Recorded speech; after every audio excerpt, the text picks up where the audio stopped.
അഭിമന്യ സദസ്സിന്റെ അഭിവാദനങ്ങൾ.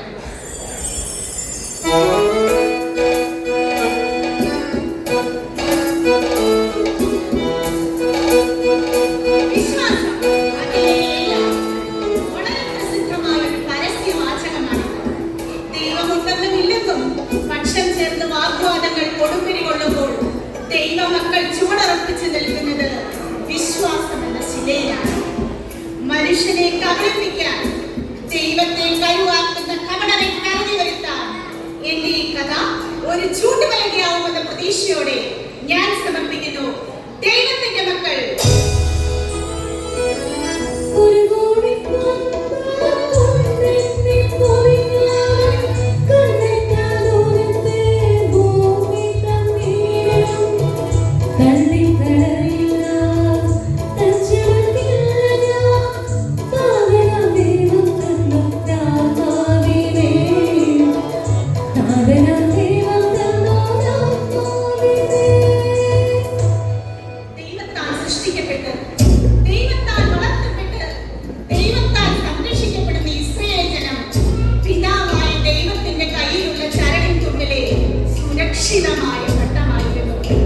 നിയമങ്ങളും വചനങ്ങളും സാപത്തുകളും അവരുടെ അനുദിന ജീവിതത്തെ പരിപോഷിപ്പിച്ചുകൊണ്ടേയിരുന്നു.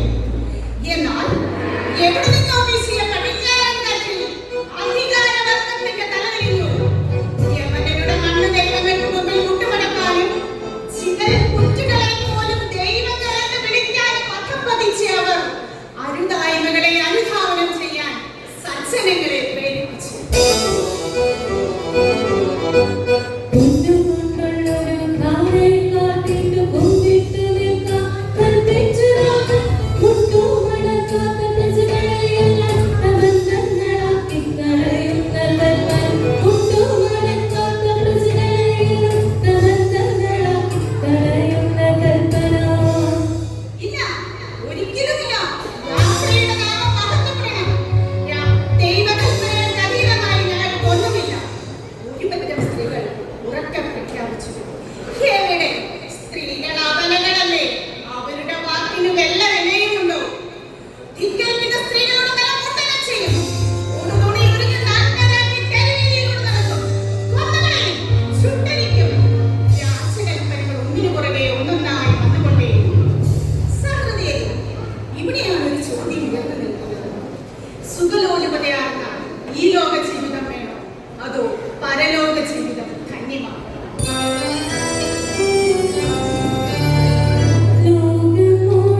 മുഖത്തിന് മുമ്പ് വിജയം ഉറപ്പിച്ച് ഒരു ബോധയിൽ നിൽക്കുന്ന ലാഘവത്തോടെ അവർ എല്ലാവരുടെയും മുമ്പിൽ വന്നു നിന്നു. മൂത്ത മകൻ എല്ലാവരുടെയും ഭർത്താവ് എന്ന നിലയ്ക്ക് പറഞ്ഞു, നിങ്ങൾക്ക് കൂടുതലായി ഒന്നും ചോദിക്കാനില്ലെങ്കിൽ നടപടിക്രമങ്ങൾ ആരംഭിക്കും. പറയുന്നു, അടുത്ത് നിന്ന് ഒരു പട്ടണം ഇതാ ഇത് കഴിക്കരുത്. നല്ല പന്നി ഇറച്ചിയാ, എണ്ണയും മസാലയും ഒക്കെ ഇട്ട് വേവിച്ചതാ. ഇല്ല ധിക്കാരി, ഒറ്റത്തത് അതാ കിടക്കുന്നു കിണറ്റിലെ തിളയ്ക്കുന്ന വെള്ളത്തിൽ. അമ്മേ അമ്മേ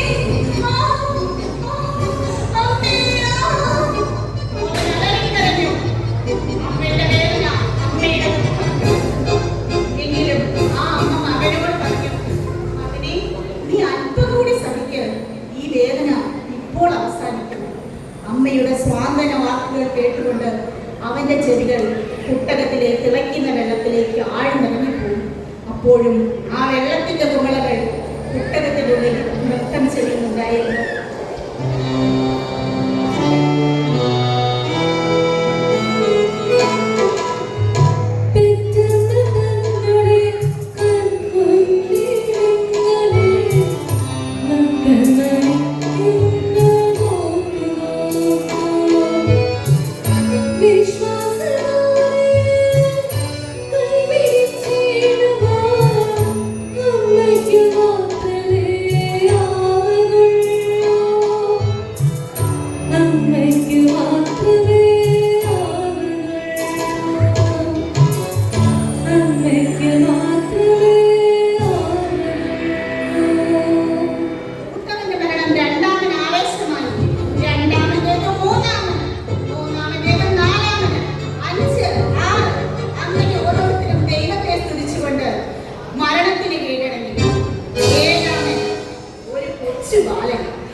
അവസാന നിമിഷമെങ്കിലും വിജയം ഉറപ്പിക്കാമെന്നുള്ള നിശ്ചയദാർഢ്യത്തോടെ അവർ അവന്റെ കഴുത്തിന് നേരെ കത്തിവെച്ചു. അവൻ അമ്മയെ നോക്കി. അവർ ഇപ്പോൾ കരയുന്നില്ല. അവരുടെ അവസാന തുള്ളി കണ്ണുനീർ വരെ ആ കവൽത്തടത്തിലൂടെ പാതി വഴി ഉണങ്ങി അവസാനിച്ചിരിക്കുന്നു. ആ കൊച്ചു ബാലൻ മനുഷ്യമൃഗങ്ങളോടായി പറഞ്ഞു, എന്റെ ചേട്ടന്മാരെ പോലെ എന്നെയും അമ്മയെയും കൂടി ദൈവത്തിന്റെ മക്കളിലേക്ക് അയക്കൂ, ഞങ്ങൾക്ക് പോകാൻ തിടുക്കമായി. അവശേഷിച്ച ആ ബാലനും അമ്മയും അവരുടെ ക്രൂര വിനോദങ്ങൾക്ക് ഇരയായി. അങ്ങകലെ പടിഞ്ഞാറേ ചക്രവാളത്തിൽ സൂര്യൻ കണ്ണ് ചുവപ്പിച്ച് യാത്രയായി. ഇരുട്ടു ഭൂമിയെ ആവരണം ചെയ്യുമ്പോഴും ആകാശം പുതിയ പ്രകാശത്തെ വരവേൽക്കുന്നുണ്ടായിരുന്നു.